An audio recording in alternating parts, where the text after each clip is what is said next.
I am Mason Wendell. I'm a jazz mess in some ways. I'm a senior developer and designer at Phase 2, and I've been doing this kind of stuff for a long time. I'm coding designer on the internet, primarily Twitter and GitHub, but all the other places too.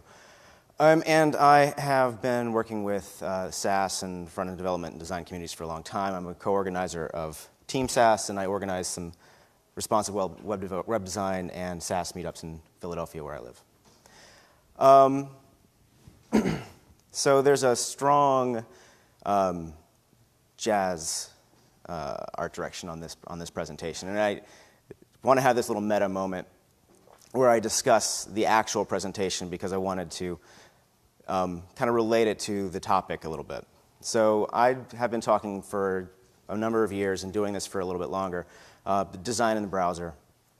And so for this presentation, I really wanted to take that and run with it more than I had in the past. So all of these slides are HTML. There's a lot of SVG. There's a lot of cool stuff that you can do with Chrome Canary and blend modes and things. But beyond that, I'm taking an art direction cue from classic Blue Note records. So we've got an homage to Kind of Blue here. And each slide kind of references a different CD cover, different record cover. And I wanted to mention that the designer who made a lot of these covers, this guy Reed Miles, did it on the cheap. He wasn't really a big jazz fan. He's supposed to have mostly liked classical music, and did it for I think the equivalent of about $50 a pop back in the 50s and 60s. And so this is really a great example of what you can do with a really clear art direction and a really great product. So you can find it on the GitHubs and so on. So I am definitely a music nerd. How many people here are local to Boston or the Boston area? All right, I went to Berkeley, class of '97, so a while ago.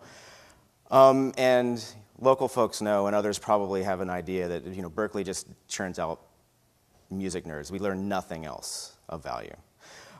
So I seriously ask one about anything. They don't know anything. It's terrible. So I studied jazz and classical composition and like deep music theory and bass playing. And so left school and used all that knowledge to play terribly uncommercial music like avant-garde jazz stuff with John Zorn, weird punk rock with my best friend and my wife, and then when my best friend went to go get married to his lovely bride, me and my wife couldn't find anybody else who wanted to play with us. So we went out and did a duo thing with indie electronics and indie rock, and it was fun, but a total waste of money as far as my education is concerned.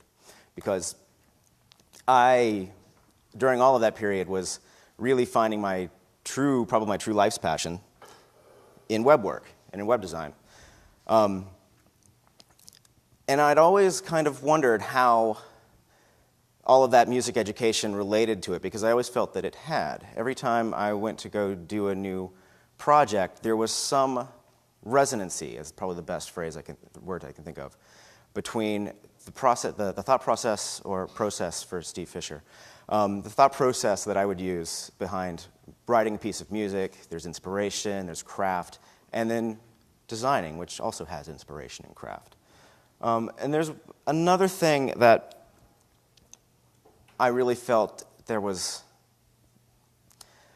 I got out of that music education was that I like all kinds of music. I played punk rock and things, but the jazz musicians that came up during like the 40s and 60s are always going to be the coolest to me. They're always just personified and expressed cool. And it's not like Fonzie cool, like, bang the jukebox and magic happens. It's a practiced, studied, and amazing sort of genius that they were able to synthesize really, really hard work and really, really amazing inspiration and culture and transform that into a music that has, had huge amounts of resonancy with, me and many, many, many other people around the world. And that coolness isn't that they, went on stage and looked great, or that they went on stage and made great music, or that the records, smell great when you open them. It's that they took all of that really, really ridiculous hard work, and then they never showed you how hard it was. They get up on stage, and all of that hard work is totally masked. So that does relate to the way I like to work. There's a lot of really, really deep study that designers and front-end developers and back-end developers and just web people do. We're always learning. So as a designer, in about 2009, I had a project that was, I had a client that wasn't being very responsive, and I'm sure we've all had that. And I wanted to start delivering and started to juice the process a little bit. And I didn't have the feedback I wanted, so I jumped in to the CSS, and I started to code up the designs that I had in my head. And I found that it went a lot better than I had even expected, and I thought this might be fun. And it turned out that jumping straight into CSS was a really great way for me to express the ideas that I was having, and I've been running with that for a while. It's not the only way. I still love all of the other tools, but there's a thing about writing front-end development code in a creative way that I think is a very web-native, web-centric way to approach a web project. You're in the medium, you're designing in the medium that your project is expressed in. If you're designing, if you never leave Photoshop, and I love Photoshop, but if you never leave Photoshop, then until you get to a front-end development phase, then you're missing a lot of the benefits of the CSS, and you're going to get weird hiccups, and we all had that. And I think that most projects do have a bit of an overlap between CSS and Photoshop. In the last 4 or 5 years, I've seen a lot of direction in that. The other cool thing that I found during developing this process for myself is that I like to present in the browser. I like for my clients to, if at all possible, go straight to the device that they have on hand, in their pocket, at their desk, and maybe all three, and be able to experience the design before it's got back-end code so that we can find those, either hiccups or opportunities that present themselves in a screen. Cool. So I don't design web pages, and we probably don't design web pages because we all work in, let's assume we all work in Drupal for the moment. I'm sure that there are some people who might be auditioning it, but Drupal or WordPress or anything else, they're content management systems. And like a content management system, we need to think about all of the other systems that we're working with. There's content as a system, and there's also a design language as a system. Design language is kind of a common term that designers might use, but really it means that we've got things that are essential, and then we build them up to create a larger, more robust, rich, and unique design language, their design system. So, our colors and our typography and our shapes and forms and how those relate to the content itself come together to be something much more expressive than any of those individual pieces. And when we're working in a design system or a content management system or basically just designing, we need to come in and out of the small focus, the detailed focus, the large scale view as well, and see how these little decisions about which font to use or which color to use, and maybe we change a few of those out, how those affect the bigger picture. So how those get pulled together and expressed often, are in something called style guides. And as a front-end developer, you've probably received a style guide from a designer where hopefully you've seen something like this where it's in HTML and somebody codified the design decisions that they made and said, here's what our H2s look like, and there's some CSS or some documentation around that. I still think it's pretty common that design agencies and designers are generating PDFs of a design system and a style guide. These are less useful, unless they're really, really well documented, because they often have weird inconsistencies. And I've seen ones that talk about how many points there are between things, or have pixels with a fraction, 5.2 pixels. I've seen this. It's not useful. Please stop. But what we're looking at here is a style guide that a list apart had put up. And a list apart has been out, and this design has been out. So this is a documentation of an existing design. But what's great about it is that you can see pretty clearly that it expresses the design decisions and the limitations that they've set for this design. They've got a few colors. They've got a couple of different font choices. They've got a few treatments of images. And this means that somebody can, come onto the project later on and be able to follow that style guide and know what the rules of this design language are. And here's another one just for a little bit of variety. And I believe some of the same developers designed this style guide, but let's set that aside for a moment. This is for Code for America. And we can see that they've got some icon styles where they've put them against a couple of different colors at different sizes. And also some font choices. There's a whole lot more to it, but this gives us a good sense of what their brand is. And the way that this style guide is expressed as it goes through is you see all of the treatments for fonts and colors and images all the way through to actual full pages that they've designed so that you can really, truly make new content for that design. I got the wrong message when I first started seeing style guides like this. And it turns out a few people did too. So Brad Frost came out with a really cool metaphor for this thinking. And he called it atomic design. And I really like that. But the idea is that you start with a style guide. You start with something to help you codify those really base ground level rules and then build up from there. So in atomic design, you start with your elements, and you talk about, then you design typography, then you design bigger and bigger things until you get to templates and pages. And he made a tool for this that we use a lot at Phase 2 called Pattern Lab, and I'm going to show some examples that live in that. Okay. So when we do that, when we start with the small and we build up, we end up with a lot of little pieces. We end up with what I call components. As a general rule, I think that's the best word for it, but I could give a shit what you call it. So a component for me, or whatever you want to call it, an atom or a molecule for Brad, is a self-contained chunk of content. And I also want to extend that to say it's an extension of well-formed content.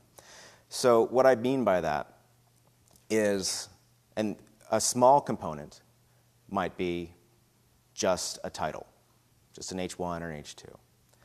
A bigger component would be a title paired with a subtitle. And a bigger component might be a title with a subtitle and content and an image. And then you get bigger, where you might have a gallery of images with the overlays that would happen when you interact with them to show what the title for that image would be, or maybe something like a JavaScript interaction. These are all components. These can all be designed together, separately. You could have different people working on different pieces. And the thing that has to happen is they have to be assembled into a full page.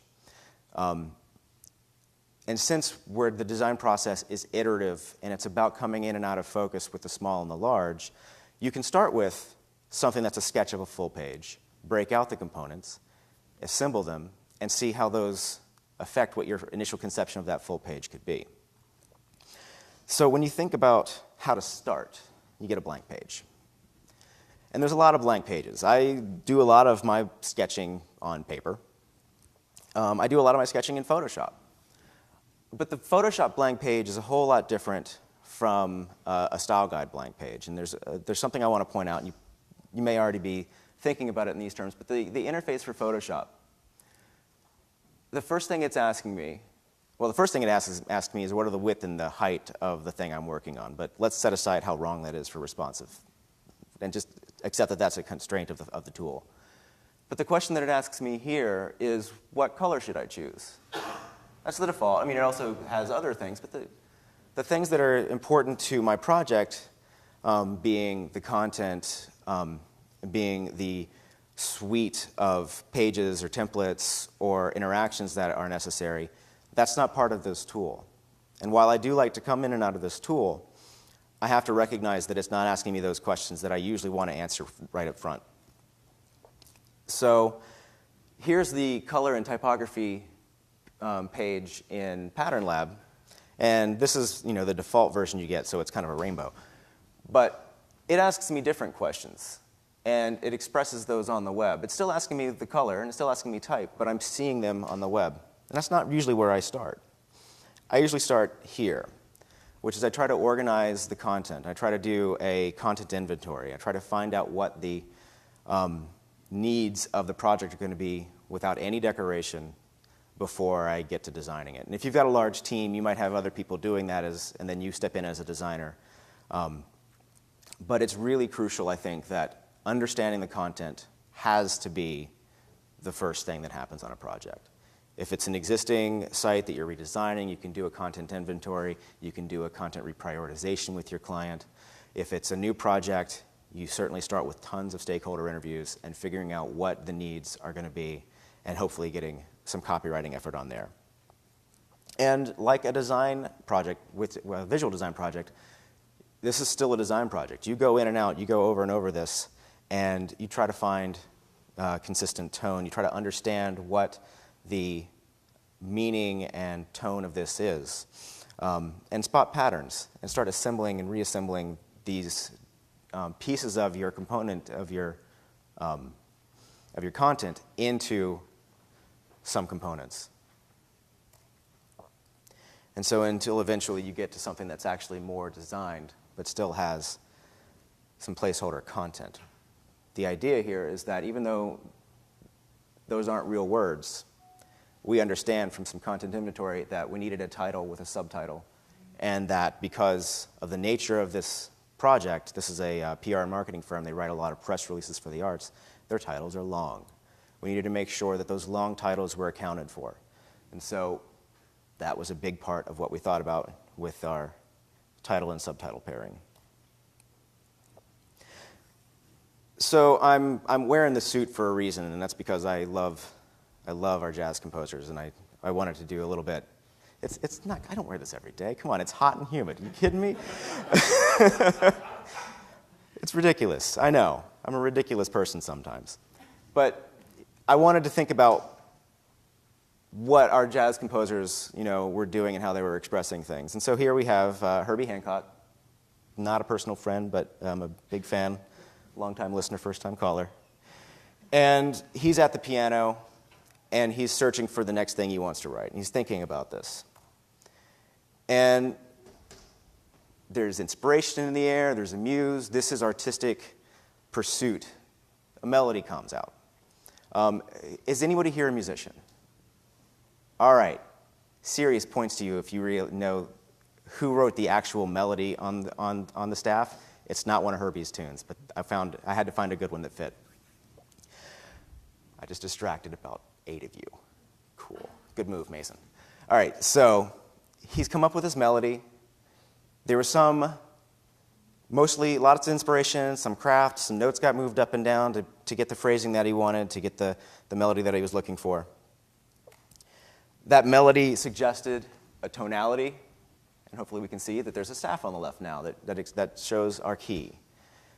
This isn't terribly creative work to understand what tonality the melody is in. This is moving from creativity to craft.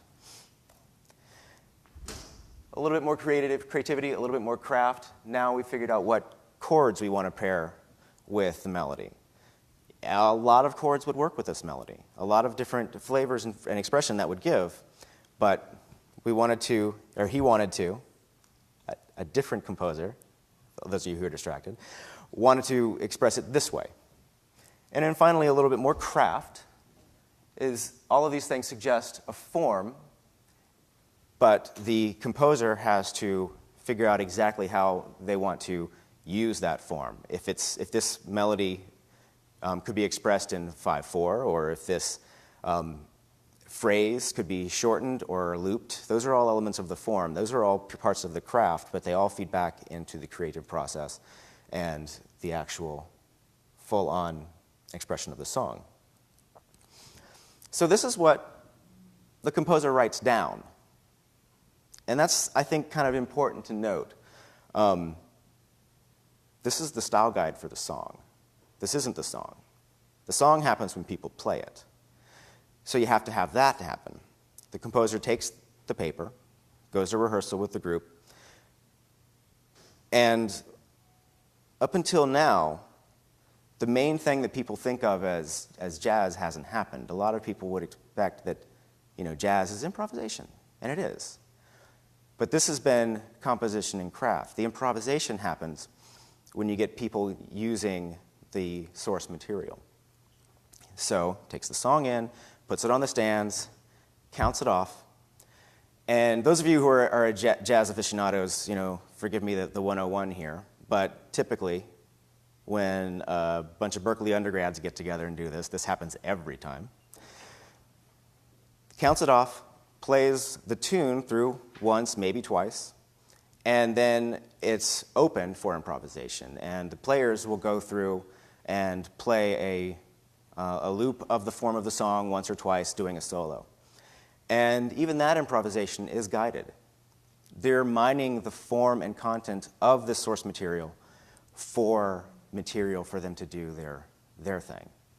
And so that is still design. That's coming in and out of focus. That's saying that this piece is relevant to me right now, combining them and using them. And not saying, I'm going to go off over here and play something completely different, because then the rest of the band would say, dude, what are you doing? That's not the song. Because there is an identity to the song. There's a design language to the song. So I can't help but think that that this is design. So any band could play this, but if we have a specific vision for how we want it to sound, we need a specific band to play it. So let's think about what's happening here. So if our melody and lyrics are the most key part of our song, then they're our content. We can't have this song without this melody. You may have heard this term bounced around a little bit in the design or web community, this content-first design. I know you've heard mobile first. You've probably heard something else first. You might have heard first everywhere. I'm kind of tired of one-upping on firsts because there can't be 1,000 firsts. And so I don't believe in content first. I just believe in fundamentals first. And hopefully, actually, this is true. The web has matured to a point where it's usually not a one-person show doing a project at any point these days. Even if you are a one-person shop, you're involving your clients to a really huge degree, so you can have them weigh in on these elements. So, just like good music isn't good because of specific characteristics of its form, like 4/4 or 5/8. Those are nice. But we need to have our melody, we need to have our lyrics, and we start with our content in our design. And so we do that content inventory, we do that work before we decorate. And I always want to underline that stuff, because it's necessary for the design, it still falls under the capital D design moniker or label that I use. And so we understand these things. I skipped one. And that allows us to follow the content's lead as designers.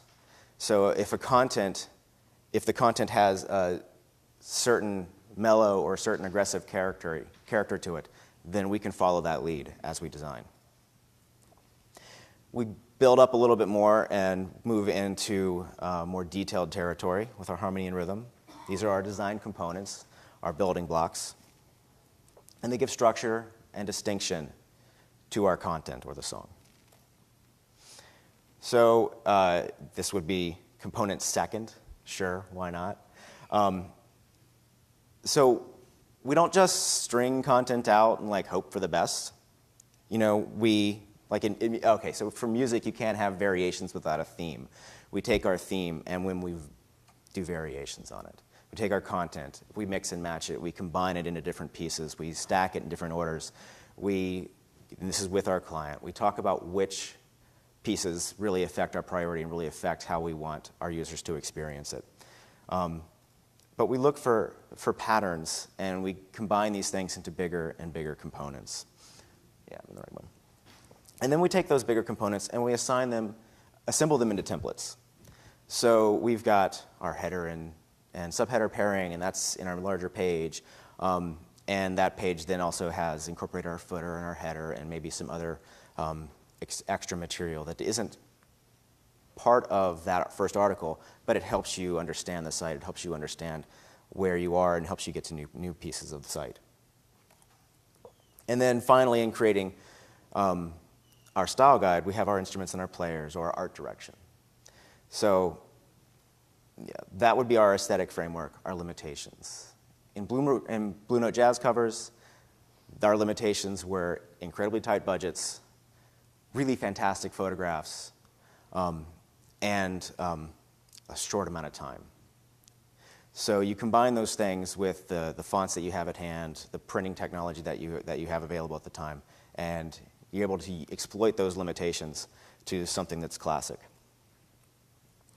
So we can talk about laying that foundation with these same elements that Reed Miles had back in the 50s and 60s. And these are universal, and they're the place that I typically start. Sometimes I'll have a notion that makes me start somewhere else. Other designers might start somewhere else by default. I feel that these fundamentals, these foundation pieces, are so universal that it's worth kind of really highlighting them. So we start with typefaces. We look at the typographic scale, the sizes that we want to limit our typefaces to, and the color set that we're going to use on the project. This gives us a really good set of pieces to start with. And I found that if you set these things up, then you can pretty well identify the character of your design language before you get to many of the other pieces. So if you look at type sizes and typefaces and colors and take away all of the other decorations, then the identity still holds to a large degree on most projects. Yeah. So I tend to use this tool. I really like it. It's called Typecast. Yeah. And Typecast is an online tool that lets you import fonts from most of the font-serving sites on the web. So we can see here there's a number of fonts that start with A, but it's using fonts from Typekit and FontDeck, Monotype. The only one that I really like using that isn't represented here would be Hoffler and Company, and they're doing their own thing because they're Hoffler. But everyone else is here, and it's super, super useful.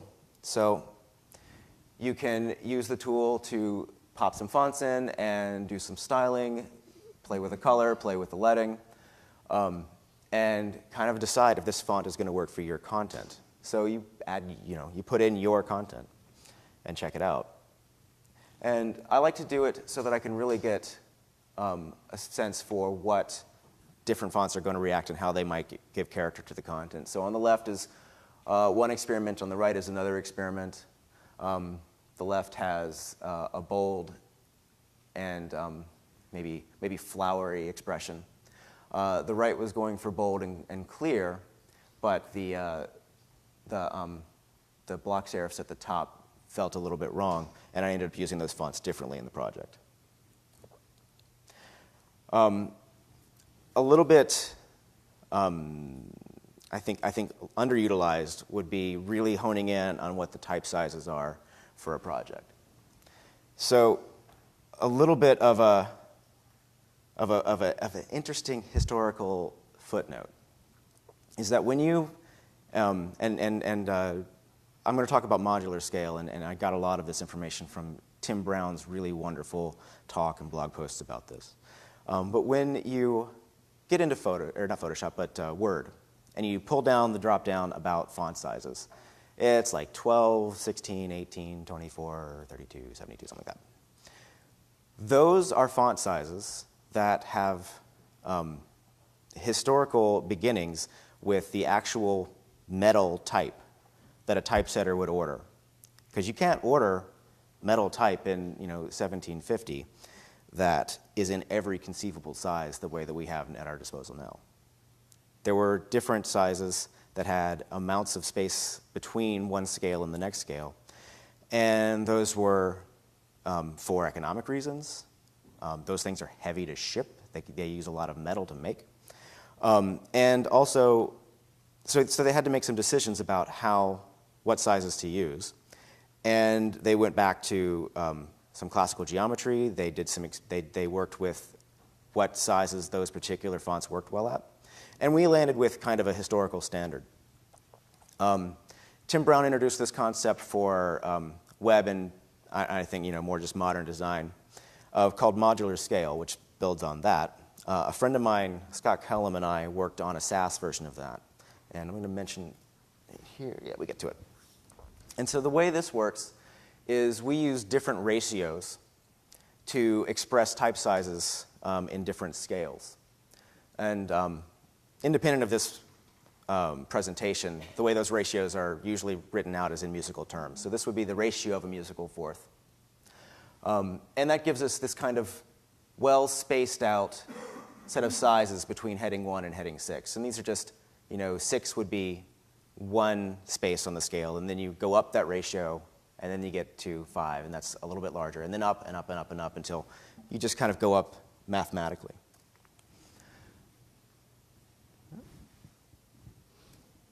There we go. And so you compress that ratio a little bit, and you get a different expression. This would be a tighter set of sizes. This would not as much variation in the typographic sizes, and this is a slightly different expression. And then finally, you can use anything you want, any ratio you want, and here's one that would give us something with a little bit more character, where you've got 2 really large ones, and then a significant gap in size, and then 2 smaller ones, but they're a little bit different from each other. And then as you go, they're in pairs: 2 small, 2 smaller, 2 smaller, 2 larger, 2 larger, 2 larger. It's a nice, essential place to start, and you can experiment as you go. And so finally, color. Yeah, that's working. Designers are usually pretty familiar with color theory and the color wheel.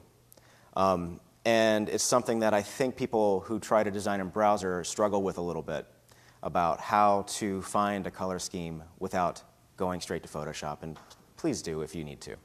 But I've worked with, again, my friend Scott Kellum on this tool for SAS that lets you feed it in a single seed color.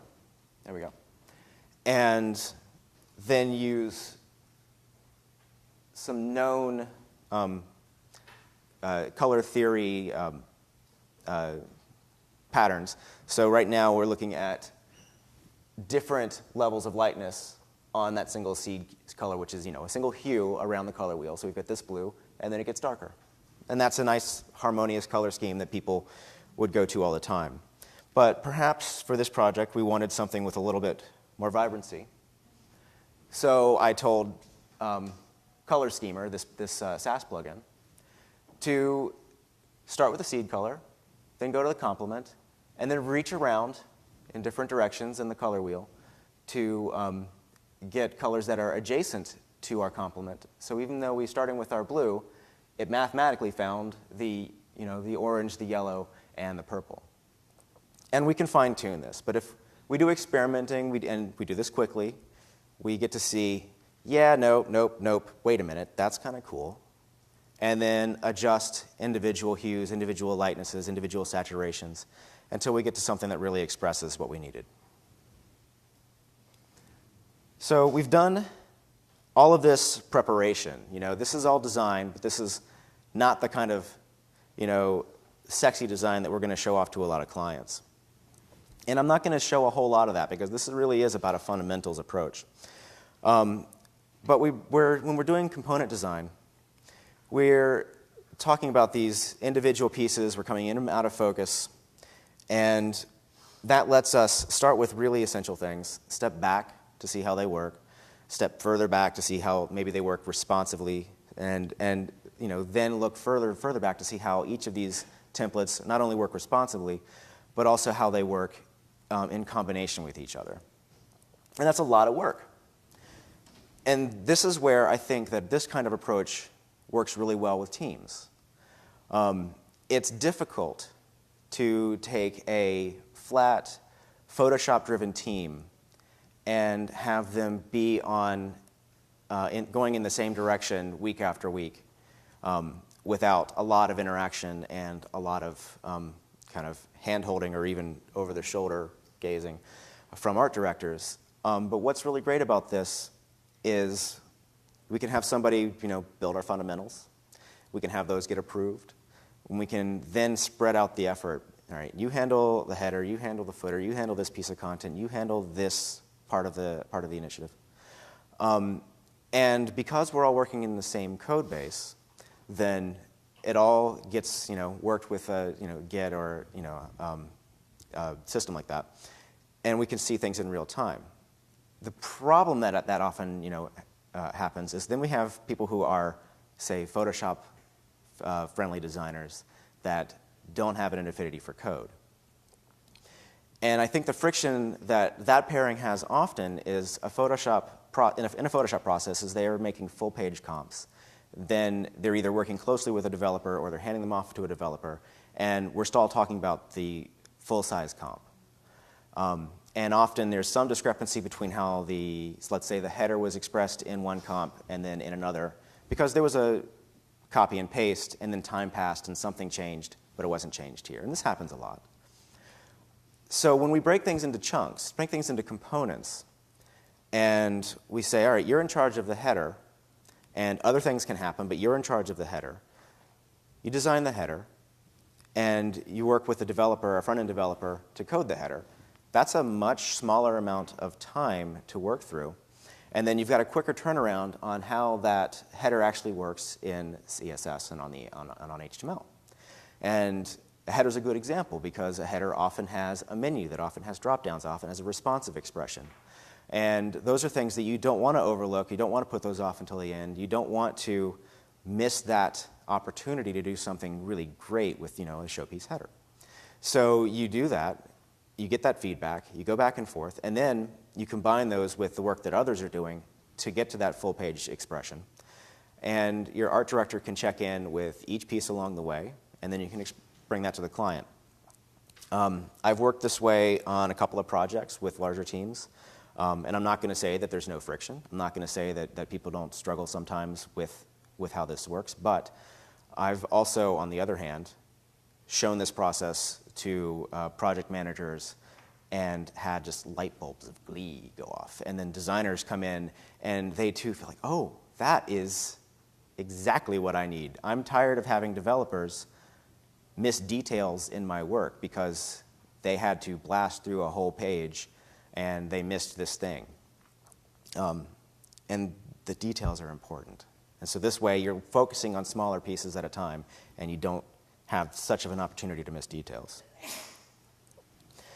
So I want to give a quick tour of the tool that we use for some of this work, Pattern Lab tool.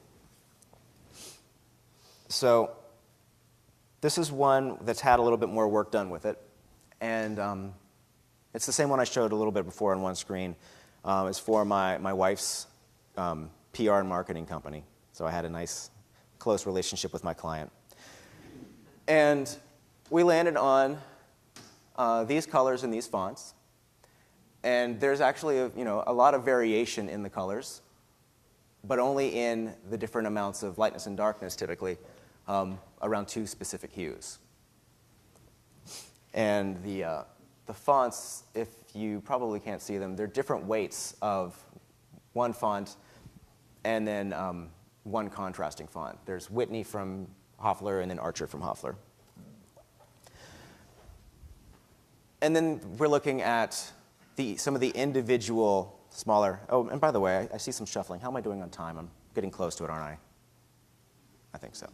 All right, I'll try to blast through this, and if anybody needs to talk to me afterwards, I'll be around and we can talk in the hallway.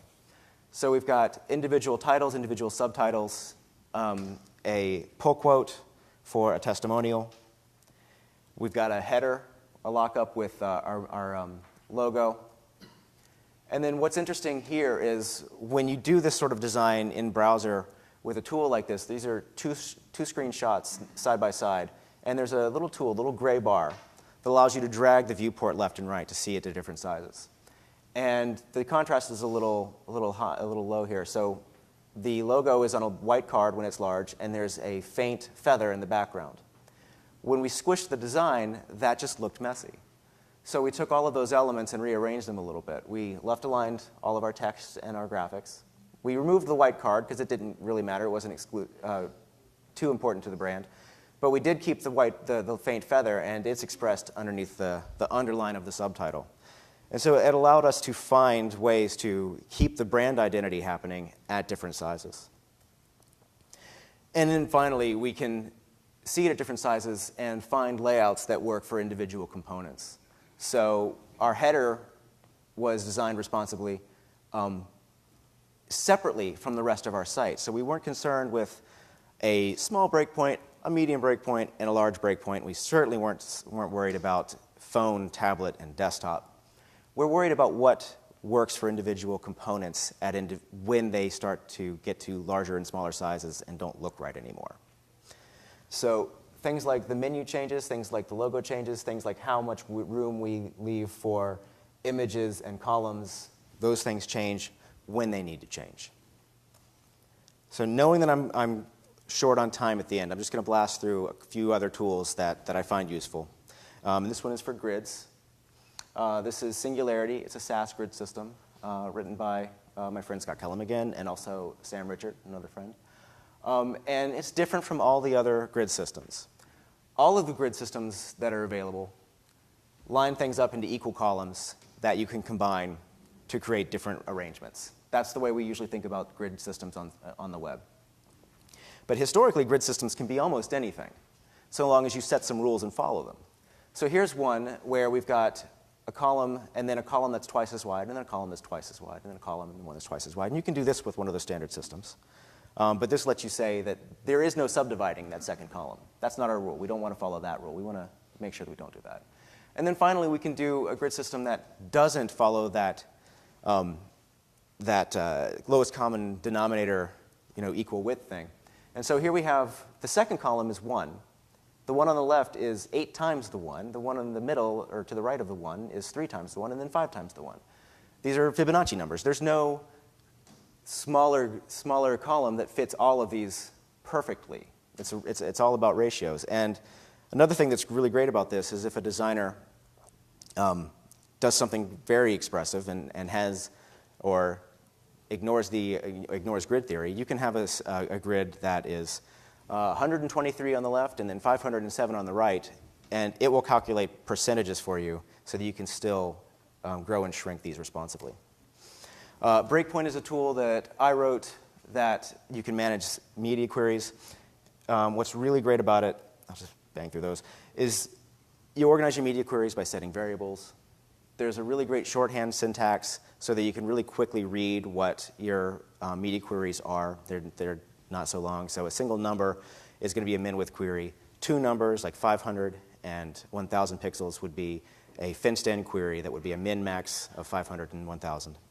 And that makes it easier to experiment and try new things as you're designing. And then also when you get to production-ready code, it makes it a whole lot easier to compartmentalize that code and have that be readable by the next generation of developers that inherit the project. And short on time, I'll skip the code example.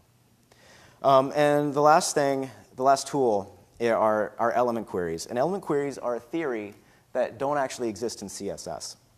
So a media query can change the style of a piece of content based on the size of the device or window. An element query would do the same thing, but based on the size of the HTML element that it's contained in. There are some good reasons that this hasn't been brought into CSS officially, but it's still something that's super useful, and we'd like to have it, thank you. So I will love it when Sam is in the room for this talk because he hates that picture. But he wrote this. That's Sam Richard again. And the way this works is you set your criteria for when you want this to happen in a data attribute, and then you can style against that. And it's a really small, very quick JavaScript library that looks for these data attributes and then lets you style against them. It's very nice. And I'll skip the code example. Here we go. So one simple trick to integrate your style guide to your CMS. Another piece of friction that I found that people have is you've got your pattern lab, and then you've got your site development, and these things aren't happening together. I want them to happen together. I want to reuse CSS and Sass that I'm writing, and I want to reuse JavaScript that I'm writing, and I'd really like to reuse markup that I'm writing, and I'm working on that part of it. But what I have been able to work out is that if you put a grunt file in, and grunt is a tool that will do different tasks for you in the background. And so I've made a grunt file that watches for CSS and Sass that I write, and then when it's compiled, it moves it from, in my case, it moves it from my theme into my pattern lab. And this way, I'm writing CSS one time, and I'm using it in production, and then I'm also using it in pattern lab. And this way, I can keep the dream alive as long as possible, and have pattern lab actually exist in the Drupal site post-launch and be maintained for the life of the project. And I'll be honest, this is new enough that we haven't had that happen to that degree yet, but we have no reason to stop. And that is the plan on the Fortune 500 project that I'm working on right now, and we've got so much enthusiasm on that. So watch this space. I think this is going to be a place where we can really get some great long-term benefits. And finally, thank you. This is online. I'm available on Twitter. These are the tools that I mentioned, and I work at Phase 2. So I know we're probably, actually, you know what? I think we're supposed to go until like the next one's at 11:15. Yeah, you can go to 11:15 and then it's 11:30. Oh man, I thought I was rushing through. So let's have a conversation. Does anyone have questions? Want to talk about experiences? Or do you want to get lunch? That works too. Okay, will you go back to Yeah. having a look at some of those things you rushed through this? Yeah. Like singularity, that would be a place where you started. Let's do it. So, I was skipping the code, so let's look at it. So one thing that's different about how Singularity works and anything else works is a lot of the other Sass grid systems, they really try to force you into saying this container has 12 columns, this container has 9 columns. Singularity says, nah, we're going to give ourselves a context of 9 columns, and then anytime we want to put something in a column inside this context, we're going to use one or multiple of those 9 columns and then put them in a certain space. So those two, is everyone here familiar with Sass structure at all? Just by hand? Okay. I love how time has advanced. This is fantastic. Yes, Sass has. And also, just FYI, there is a Sass conference coming up in New York in October. SassConf, and I'll pull up the URL in a bit. sassconf.com or org, I forget. I'm speaking at it, and I'm doing a version of this, but it's going to have more of a Sass focus, and it's going to be all Sass all week, and it's going to be fantastic. So, 2 Sass variables at the top, and the first one says this is going to be a 9-column grid, 9 equal columns, and then we're going to have gutters, which are going to be 25% of one of our columns. So then we have a columns CSS selector. And then we're going to include the layout mix-in, which is what says that within this context, within this area right here, we're going to be using this grid 9 column structure with this gutter structure. And I'm only showing the first 2 columns, but we're going to use the grid span mix-in. And the first one says I want a column that's 1 column wide at the first spot. That's going to be the first one over there. The second one is 1 column wide at the second spot. Then, as you can imagine, it's 1 column wide at the third or fourth or fifth. And you can combine them so that if we wanted, we could have 3 columns wide at the 4th spot. And that would combine them, and we could have a bit of a variation in our layout with that. But kind of like I mentioned, if you just wanted to combine things, you can set up a more custom grid. So where it says grid 6, there are 6 columns, but they're not equal. So for this layout, it's 1 column wide, and then 2, and then 1, and then 2, and then 1, and then 2, giving us a bit of a rhythm, a bit of a pattern. We're still dealing with the same gutter for consistency's sake here. The second column is twice as wide as the first. And then our CSS selector for columns, and then our layout mixin again says that within this spot here, where we're going to do grid 6. That's going to be the context that we're in here. And then, again, grid span, really simple syntax. 1 column at the first slot, 2 columns at the second slot. We want to combine things. If we wanted to have a column or a piece of content that took up the same amount of space as that first and second, it would have been 2 columns at the first spot.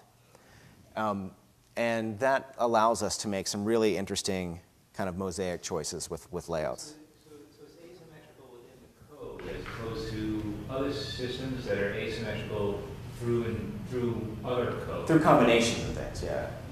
So like if you're familiar with SUSE or Foundation or even with 960 grid, you would have by default, and you could always recalculate these things to have different equal column grids. By default, you were limited to those equal columns and some combinations of those. So the illustrations here aren't things that you can't do with those until we get to the next one, where we can actually get into basically any ratio that you want. And this is really tricky with one of those systems. You have to get into very small columns, and you have to get to a place where you're probably never going to use the smallest one. And what's really also nice is you could do this with that small column and just across. I don't know how many it would be. But if you wanted a 2-column grid that was a perfect golden ratio across, you really, at its midpoint, you really couldn't do that with most of those other systems. You'd have an approximation. Do we define golden ratio? Golden ratio is I'm not good at the math theory. No, I'm just suddenly intimidated by being at MIT, and you're going to talk math. But the golden ratio is a ratio that has been used in design since classical ages, and has been used in nature since nature happened. So it's 1.618 some, and it's like pi in that way. It's an ever proceeding decimal. And so therefore, it has no common denominator of columns that we wanted to use. But a lot of designers look to that as a kind of a common way to find ratios between sizes of different things, because it's purportedly used in the Parthenon, although some of the math there is a bit wonky. It's used in our bodies. So the ratio of I think it's my elbow or my shoulder to my fingertip breaking at the elbow would be golden ratio. From my elbow to my fingertip breaking at the wrist is a golden ratio. My wrist to my fingers breaking at this joint is a golden ratio, and so on as we get through. So it's all through our bodies. It's all through nature. If you look at Da Vinci's Vitruvian Man, if you look at a sunflower, the spiral of the different seeds in our golden ratio. If you look at pretty much any plant that spirals, look at a rose. It's all spaced around the golden ratio. And there have been some really interesting studies that kind of showed that the way this happened was it gave the most amount of structure to availability to the sun for plants to kind of have that arrangement. I don't know what it means to joint structure, but it's something that is kind of pervasive across nature. Designers have picked up on it either on purpose or as something that they've stumbled upon accidentally, because you see it all over nature and suddenly that proportion looks really nice to you. So it is something that we can use. And to bring it back to this kind of an example, if we wanted to have a column structure that had this pleasing ratio, we'd have a column that's this wide, a column that's this wide, and then break it down into, the the smallest usable size, that would be a golden ratio. That's easy to express in Singularity. It's really difficult to express in other grid systems. I will get to the code example on breakpoint. And now it's 11:15. OK, so the code example on breakpoint it's worth going into. So we have, let's look at basic for a moment, the first variable. And then under foo, we've got include breakpoint basic, and then content, just so that we can express something on the right. And so on the right, it's written as a media query. That's media, min width, 453 pixels. And then our second breakpoint is pair, 456, 594. I don't know why I chose those numbers. I might have been picking them from a project. And so then we have include breakpoint pair that understands that we don't want a min width query anymore because we've got two numbers. So it's got a min width followed by a max width of those values and expresses that right there. Really nice thing about SAS is we can nest those media queries, so we can do that within the styling for, say, a header or a menu or a piece of content. And another thing that we've built into breakpoint is that it will automatically, if you choose, convert those pixel values into ems, which browsers have gotten better about this, but some browsers still, and it's nice to accommodate them. For people who needed an assistive, needed to bump up the size of their fonts for visual reasons, breakpoints would break for them, and you would get the wrong layout unless you used ems. And ems are fairly hard to calculate, but because all browsers used a device em of 16 pixels as their base size for their em, rather than whatever base size for an em you might choose for your design if you wanted to do 12 or 18 or 24 or whatever. But because they all had the same one, you can base your media queries on a 16-pixel em, and breakpoint does handle that for you in a really nice way. It also, and I didn't have space for the complicated examples, it also allows you to chain breakpoint variables to get complicated complicated media queries. It allows you to just say, I want a min height or a max height or a resolution query. And resolution queries are really interesting because there are competing ways that you would express a resolution across different browsers. So you might want to express it using a device pixel ratio